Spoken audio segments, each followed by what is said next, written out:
ಒಂದು ಖಾನಾವಳಿಗೆ ಊಟಕ್ಕೆ ಹೋಗ್ತೇವೆ. ಒಂದು ಖಾನಾವಳಿಗೆ ಊಟಕ್ಕೆ ಹೋದ್ರೆ ಒಂದು ಊಟಕ್ಕೆ 50 ರೂಪಾಯಿ ಕೊಟ್ಟು ಬರ್ತೀವಿ, 100 ರೂಪಾಯಿ ಕೊಟ್ಟು ಬರ್ತೀವಿ.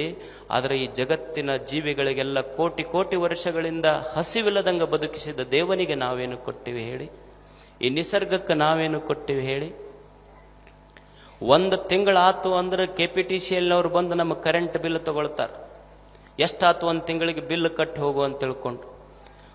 ವರ್ಷಗಳಿಂದ ಸೂರ್ಯ ಚಂದ್ರರಂಥ ಆರದ ದೀಪಗಳನ್ನು ಹಚ್ಚಿಟ್ಟ ದೇವರಿಗೆ ನಾವೇನು ಕೊಟ್ಟಿವಿ ಹೇಳಿ? ಬಿಲ್ ಕೇಳ್ಯಾನ ಏನು ದೇವರು? ನಾವು ದೇವರಿಗೆ ಬಿಲ್ ಕೊಡಬೇಕಾಗಿಲ್ಲ, ನಮ್ಮ ಸುಂದರವಾದ ದಿಲ್ ಕೊಟ್ಟರೆ ಸಾಕು, ಖುಷಿ ಆಗ್ತಾನಾತ ಅಷ್ಟೇ ದೇವರು. ಏನು ಕೊಟ್ಟಿವಿ ಹೇಳಿ ದೇವರಿಗೆ? ಈ ನಿಸರ್ಗಕ್ಕೆ ಮನುಷ್ಯ ಏನು ಕೊಟ್ಟಿದ್ದಾನೆ? ನಾವು ನಮ್ಮ ಸೈಕಲ್ ಇರ್ತದೆ, ಸೈಕಲ್ ಟ್ಯೂಬ್ ಪಂಚರ್ ಆತು ಅಂದ್ರೆ ಅದಕ್ಕೆ ಹವಾ ಪಂಚರ್ ತಿದ್ದಿ ಹವಾ ಹಾಕೋನಿಗೆ 5 ರೂಪಾಯಿ ಕೊಟ್ಟು ಬರ್ತೀವೋ ಇಲ್ಲ ಹೇಳಿ?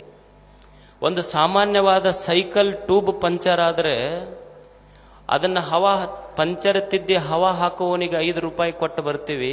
ಈ ದೇಹ ಅನ್ನುವಂಥ ತೊಗಲಿನ ಒಂದು ಟ್ಯೂಬ್ನೊಳಗ ಹವಾ ತುಂಬಿ ಇದನ್ನು ಒಟ್ಟು ಪಂಚರ್ ಆಲಾರ್ದಂಗೆ ನೋಡ್ಕೊಂಡನಲ್ಲ, ಅವನಿಗೆ ನಾವೇನು ಕೊಟ್ಟಿವಿ ಹೇಳಿ? ಒಂದು ಕ್ಷಣ ವಿಚಾರ ಮಾಡಬೇಕಲ್ಲ ಮನುಷ್ಯ. ಏನು ಜಗತ್ತಿಗೆ ಕೊಟ್ಟಿರುವುದು? ಅದಕ್ಕಾಗಿ ಮನುಷ್ಯ ಪುಣ್ಯ ಕಾರ್ಯಗಳನ್ನು ಮಾಡಬೇಕು. ಈ ಜಗತ್ತಿನಲ್ಲಿ ಹೇಗೆ ಬದುಕಬೇಕು ಅಂದ್ರೆ ಎಷ್ಟು ಜನ ಬದುಕಿ ಹೋಗಿಲ್ಲೇನು? ರಾಷ್ಟ್ರಕ್ಕಾಗಿ, ನಾಡಿಗಾಗಿ, ನುಡಿಗಾಗಿ ಬದುಕಿಲ್ಲೇನು? ಅವರೆಲ್ಲ ಎಷ್ಟು ಅದ್ಭುತವಾಗಿ ತಮ್ಮ ಜೀವನವನ್ನು ಕಟ್ಟಿಕೊಂಡ್ರು, ಎಷ್ಟು ಸುಂದರವಾದ ಜೀವನವನ್ನು ಕಟ್ಟಿದ್ರು. ಜಗತ್ತು ಅವರಿಗೆ ನೆನಪಿಡುವಂಥ ಕೆಲಸಗಳನ್ನು ಮಾಡಿ ಹೋಗಲಿಲ್ಲೇನು? ಸುಮ್ಮನೆ ಸಾಮಾನ್ಯ ಒಬ್ಬ ಭಗತ್ ಸಿಂಗನ ಉದಾಹರಣೆ ತಗೊಳ್ಳಿ ನೀವು. ಈ ರಾಷ್ಟ್ರ ಎಂದು ಭಗತ್ ಸಿಂಗನಂಥ ರಾಷ್ಟ್ರ ಪ್ರೇಮಿಯನ್ನು ಮರಿಲಿಕ್ಕೆ ಸಾಧ್ಯ ಐತೇನೆ ಹೇಳಿ? ಭಗತ್ ಸಿಂಗನಿಗೆ ಅವನಿಗೆ ಯಾವಾಗ ಗಲ್ಲು ಶಿಕ್ಷೆ ಆಯಿತು, he was just 22-23 years old. ಸುಮ್ಮನೆ 22-23 ವರ್ಷದ ಭಗತ್ ಸಿಂಗ್. ಅವನಿಗೆ ಗಲ್ಲಿಗೇರಿಸಲಿಕ್ಕೆ ತಗೊಂಡು ಹೊಂಟಿದ್ರು. ಗಲ್ಲಿಗೇರಿಸಲಿಕ್ಕೆ ತಗೊಂಡು ಹೋಗುವಾಗ ಅವ ನಕ್ಕೊಂತ ಹೊರಟಿದ್ದ. ಅವ ಜೈಲಿನ ಬ್ರಿಟಿಷ್ ಅಧಿಕಾರಿ ಕೇಳ್ತಾನೆ, ನಾವು ನಿನಗೆ ಗಲ್ಲಿಗೇರಿಸ್ಲಿಕ್ಕೆ ತಗೊಂಡು ಹೊಂಟಿವಿ, ನೀವು ನಗಕತ್ತೀಯಲ್ಲ. ಅವಾಗ ಭಗತ್ ಸಿಂಗ್ ಅಂತಾನೆ, you are fortunate to be here. ನೀನು ಬಹಳ ಪುಣ್ಯ ಮಾಡಿ ನೀ ಇಲ್ಲಿ ಇರಬೇಕಂದ್ರೆ. ಯಾಕಂದ್ರೆ ಭಾರತದ ರಾಷ್ಟ್ರ ಪ್ರೇಮಿಗಳು ಎಷ್ಟು ಉತ್ಸಾಹದಿಂದ ಸಾವನ್ನ ಅಪ್ಪಿಕೊಳ್ಳಿಕ್ಕೆ ಹೋಗ್ತಾರ ಅನ್ನುವ ನೋಡುವ ದೃಶ್ಯ ನಿನ್ನ ಕಣ್ಣಿಗೆ ಸಿಗ್ತದಲ್ಲ. ವಿದ್ಯಾವತಿ ಭಗತ್ ಸಿಂಗನ ತಾಯಿ ಬರ್ತಾಳೆ. ಯಾವ ಸಂದರ್ಭದಲ್ಲಿ ಅಂದ್ರೆ, ಯಾವ ಸಂದರ್ಭದಲ್ಲಿ ಭಗತ್ ಸಿಂಗ್ ಗಲ್ಲಿಗೇರ್ಲಿಕ್ಕೆ ಹೊಂಟಿದ್ದ, ಅವಾಗ ಭಗತ್ ಸಿಂಗನ ತಾಯಿ ಬರ್ತಾಳೆ. ಮಗ ನೇಣುಗಂಬಕ್ಕೇರ್ಲಿಕ್ಕೆ ಹೊಂಟಾಗ ತಾಯಿಯ ಹೃದಯ ಹಾಗಾಗಿರಬಾರದು. ತಾಯಿ ಕಣ್ಣೀರು ಹಾಕ್ಲಿಕ್ಕೆ ಶುರು ಮಾಡುತ್ತಾ. ಭಗತ್ ಸಿಂಗ್ ಅಂತಾನ, ತಾಯಿ ಅಳುವುದನ್ನು ನೋಡಿ ಭಗತ್ ಸಿಂಗ್ ಅಂತಾನ, ಜಗತ್ತಿನೊಳಗೆ ಯಾವ ಮಕ್ಕಳ ತಾಯಿ ಆದರೂ ಹತ್ರ ಅಳಲಿ, ನನಗೆ ಏನೂ ಅನಿಸೋದಿಲ್ಲ. ಭಗತ್ ಸಿಂಗನ ತಾಯಿ ಕಣ್ಣಾಗ ನೀರು ಬರಬೇಕಾ? ಈ ಜಗತ್ತಿನೊಳಗೆ ಯಾವ ತಾಯಿ ಆದರೂ ಅಳ್ಳಿ ಪ್ರಶ್ನೆ ಇಲ್ಲ, ಆದ್ರೆ ಭಗತ್ ಸಿಂಗನ ತಾಯಿ ಕಣ್ಣಾಗ ನೀರು ಬರುವುದಾ? ಅವಾಗ ತಾಯಿ ವಿದ್ಯಾವತಿ ಅಂತಾಳೆ, ಮಗ ಭಗತ, ಇದು ದುಃಖದ ಕಣ್ಣೀರಲ್ಲಪ್ಪ, ಇದು ಭಗತ, ಇದು ದುಃಖದ ಕಣ್ಣೀರಲ್ಲೋ, ಇದು ಸಂತೋಷದ ಕಣ್ಣೀರು. ನನ್ನ ಗರ್ಭದ ಮೇಲೆ ನನಗೆ ಸಿಟ್ಟಾಗಿ ಬಂದ ನೋವಿನ ಕಣ್ಣೀರಿದು.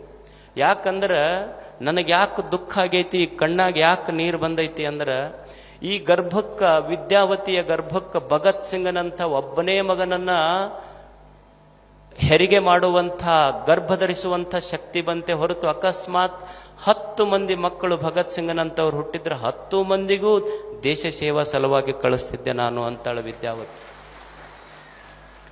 ಅವಾಗ ಭಗತ್ ಸಿಂಗ್ ಅಂತಾನೆ, ಈ ದೇಶದ ಯಾವ್ಯಾವ ಮನೆಗಳಲ್ಲಿ ವಿದ್ಯಾವತಿ ಅಂತ ತಾಯಿ ಇರ್ತಾಳ, ಅಂಥ ಮನೆಗಳಲ್ಲೆಲ್ಲ ಭಗತ್ ಸಿಂಗನಂಥ ಮಕ್ಕಳೇ ಹುಟ್ಟುತ್ತಾರ. ಇದು ರಾಷ್ಟ್ರ ಪ್ರೇಮ ಅಲ್ಲೇ? ಎಲ್ಲವನ್ನು ತ್ಯಾಗ ಮಾಡಿ ಈ ದೇಶಕ್ಕಾಗಿ ಅವರು ಋಣ ತೀರಿಸಲಿಲ್ಲೇನು? ಹಾಗೆ ಮನುಷ್ಯ ದೇಶಕ್ಕಾಗಿ, ಧರ್ಮಕ್ಕಾಗಿ, ಸಮಾಜಕ್ಕಾಗಿ ಒಂದಿಷ್ಟು ಕೊಡುಗೆ ಕೊಟ್ಟು ಹೋಗಬೇಕಾಗ್ತದೆ. ಈ ಜಗತ್ತಿಗೆ ಬಂದ ಮೇಲೆ ಯಾವುದು ನನ್ನದನ್ನುವುದಿದೆ ಹೇಳಿ? ಯಾವುದು ನನ್ನದನ್ನುವುದಿಲ್ಲ. ಇಲ್ಲಿ ಎಲ್ಲವೂ ಅವ ಕೊಟ್ಟ ಪ್ರಸಾದ, ದೇವನು ಕೊಟ್ಟ ಪ್ರಸಾದ ಈ ಬದುಕು. ಯಾವಾಗ ನನ್ನಲ್ಲಿ ನಂದು ಅಂತ ಬಂತು, ವಸ್ತು ವಿಷಯಗಳ ಮೇಲೆ ವ್ಯಾಮೋಹ ಬಂತು, ಅದು ಪದಾರ್ಥ ಆಗ್ತದೆ. ಯಾವಾಗ ಇದು ದೇವನ ಕೊಟ್ಟ ಪ್ರಸಾದ ಈ ಬದುಕು ಅಂತ ಅನಿಸ್ತದೆ, ಆವಾಗ ಬದುಕೇ ಪ್ರಸಾದಿಕ ಆಗ್ತದೆ. ನಿಮಗೊಂದು ಸಣ್ಣ ಉದಾಹರಣೆ ಹೇಳ್ತೇನೆ ನಾನು. ಈಗ ನಾವು ಗುಡಿಗೆ ಹಣ್ಣು ತಗೊಂಡು ಹೋಗ್ತೀವಿ. ಗುಡಿಗೆ ಹಣ್ಣು ತಗೊಂಡು ಮನ್ಯಾಗ ಹೋಗುವಾಗ ಏನಂತೀವಿ? ಬಾಳೆಹಣ್ಣು ಕೊಡ್ರಂತೀವಿ. ಬಾಳೆಹಣ್ಣು ತಗೊಂಡು ಗುಡಿಗೆ ಹೋಗ್ತೀವಿ. ಗುಡಿಗೆ ಹೋದ ಮೇಲೆ ದೇವರಿಗೆ ಮುಟ್ಟಿಸಿ ಹೊರಗೆ ಬರುವಾಗ ಇದ್ದವರಿಗೆಲ್ಲ ಹಂಚ್ತೀವಿ. ಏನಂತೀವಿ? ಬಾಳೆಹಣ್ಣು ತಗೊಳ್ರಂತೀವೇನು? ಇಲ್ಲ, ಏನಂತೀವಿ? ಪ್ರಸಾದ ತಗೊಳ್ರಂತೀವಿ. ಅಲ್ಲ, ಮನೆಯಿಂದ ಬರುವಾಗ ಹಣ್ಣಿತ್ತು, ಗುಡಿಯಿಂದ ಹೊರಗೆ ಬರುವಾಗ ಪ್ರಸಾದ ಆತಲ್ಲ, ಬದಲಾಗಿದ್ದೇನಲ್ಲಿ? ಹಣ್ಣೇನಾರ ಬದಲಾಗಿದೆ ಏನು? ಹಣ್ಣು ಬದಲಾಗಿಲ್ಲ, ಇರುವ ಹಣ್ಣದೇ, ಅದರ ಬದಲಾಗಿದ್ದು ಹಣ್ಣು ಬದಲಾಗಿಲ್ಲ. ಹಣ್ಣನ್ನು ನೋಡುವ ಕಣ್ಣು ಬದಲಾಗಿತ್ತಲ್ಲ, ಅದಕ್ಕೆ ಪ್ರಸಾದ ಆಗಿತ್ತದು. ಹಾಗೆ ಬದುಕನ್ನು ನೋಡುವ ಕಣ್ಣು ಬದಲಾಗಬೇಕಾಗ್ತದೆ. ಇಲ್ಲಿ ಯಾವುದು ನಂದಿರೋದಿಲ್ಲ. ಸುಮ್ಮನೆ ಎಷ್ಟು ಮಜಾ ಇರ್ತದೆ ನೋಡಿ. ನೀವು ಸುಮ್ಮನೆ ದೇವ್ರ ಕೂಲ್ಯಾಗ ಹೋದ್ರಿ, ಕೈ ಮುಗಿದು ದೇವರಿಗೆ ಅನ್ಬೇಕಿದೆ ಎಲ್ಲ ನಿಂದಪ್ಪ ಅಂತ, ಅವನಿಗೆ ದೇವರಿಗೆ ಸಂತೋಷ ಆಗ್ತದೆ. ಮನ್ಯಾಗ ಬಂದ್ರಿ, ಮನ್ಯಾಗ ಹೆಣ್ಮಕ್ಳಿಗೆ ಅನ್ಬೇಕು, ನಮ್ಮದೇನೂ ಇಲ್ರಿ ಎಲ್ಲ ಅವ್ರದ ಅನ್ಬೇಕು, ಅವ್ರಿಗೆ ಸಂತೋಷ ಆಗ್ತೈತಿ. ನೀವು ಅನ್ನೋದಿಲ್ಲ ಒಮ್ಮೆ, ಮತ್ತೆ ಇರೋದು ಅವ್ರದ ಇರ್ತೈತಿ, ನಿಮ್ದೇನೂ ನಡೀದೂ ಇಲ್ಲ, ಎಲ್ಲ ಅವ್ರದ ಅನ್ಬೇಕು, ಅವ್ರಿಗೆ ಸಂತೋಷ ಆಗ್ತೈತಿ. ಹೊರಗೆ ಹೋದ್ರಿ, ಸ್ನೇಹಿತರು ಭೇಟಿ ಆಗ್ತಾರೆ, ಅವ್ರಿಗೆ ಕೈ ಮುಗಿ, ಏನ್ ನಂದೇನಿಲ್ಲಪ್ಪ ಎಲ್ಲ ನಿಂದ ಅನ್ಬೇಕು. ದೇವ್ರ ಕೊಲೆಯಾಗ ಹೋದ ಕೂಡಲೇ ದೇವ್ರಿಗೆ ಕೈ ಮುಗಿದು ಎಲ್ಲ ನಿಂದಪ್ಪ ಅನ್ನೋದು. ಹೊರಗೆ ಬಂದ್ರಿ, ಸ್ನೇಹಿತರು ಕಂಡು ಕೂಡಲೇ ನಂದೇನೈತೋ ಎಲ್ಲ ನಿಂದ ಅನ್ಬೇಕು. ಮನ್ಯಾಗ ಹೋದ್ರಿ, ಹೆಣ್ಮಕ್ಳ ಮುಂದೆ ನಂದೇನೂ ಇಲ್ಲ ಎಲ್ಲ ನಿಂದ ಅನ್ಬೇಕು. ಮತ್ತ ಆ ಕಡೆ ಈ ಕಡೆ ನೋಡಿ ಯಾರು ಇಲ್ದಾಗ ಅಷ್ಟ ಕಣ್ಣು ಮುಚ್ಚಿ ನಂದ ಅನ್ಬೇಕು, ಅಂದ್ರೆ ಮಜಾ ಇರ್ತೈತಿ. ಹಿಂಗೆ ತಿಳ್ಕೊಳ್ಳೋದಲ್ಲ. ಹೊರಗ ವಸ್ತುಗಳ ಬಳಕಿರಬೇಕು, ಅಂತರಂಗದೊಳಗೆ ಶಿವನ ಬೆಳಕಿರಬೇಕು. ಇದು ಮಹೋತ್ಸವ ಆಗ್ತದೆ ಬದುಕು, ನಿತ್ಯೋತ್ಸವ ಆಗ್ತದೆ ಬದುಕು. ಈ ಜಗತ್ತಿನಲ್ಲಿ ಮನುಷ್ಯ ಸುಮ್ಮನೆ ಅತಿಥಿಯಾಗಿ ಬದುಕುವುದು. ಒಂದು ಕ್ಷಣ ಕವಿ ರವೀಂದ್ರನಾಥ್ ಟ್ಯಾಗೋರ್ ಅವರು ಗೀತಾಂಜಲಿಯಲ್ಲಿ ಒಂದು ಅದ್ಭುತ ಮಾತು ಬರೀತಾರೆ. ಹೇಗಿರಬೇಕು ಮನುಷ್ಯನ ಬದುಕು, ಬದುಕು ಹೇಗಿದೆ, ಮನುಷ್ಯ ಹೇಗೆ ಬದುಕಬೇಕು.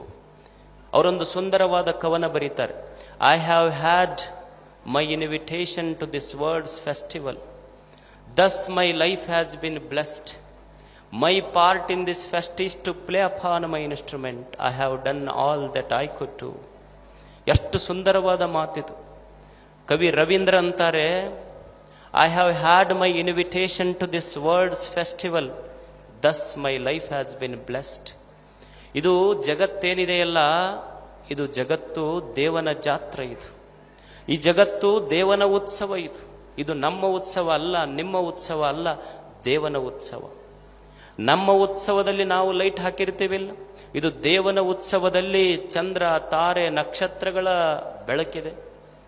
ನಮ್ಮ ಉತ್ಸವಗಳಲ್ಲಿ ಜಾತ್ರೆಗಳಲ್ಲಿ ಬಂದವರಿಗೆ ದಾಸೋಹ ಮಾಡ್ತೀವಿಲ್ಲ ನಾವು. ದೇವರು ತನ್ನ ಜಾತ್ರೆಯಲ್ಲಿ ಸಾವಿರ ಸಾವಿರ ಕೋಟಿ ಕೋಟಿ ಪಶು ಪಕ್ಷಿ ಪ್ರಾಣಿಗಳಿಗೆಲ್ಲ ಅನ್ನ ಕೊಟ್ಟು ಇದು ಅವನ ದಾಸೋಹ. ಇದು ಇಲ್ಲಿ ದೇವನ ಜಾತ್ರೆ ನಡೆದಿದೆ. ಎಷ್ಟು ಸುಂದರ ಮಾತು ಹೇಳ್ತಾರೆ. I have had my invitation.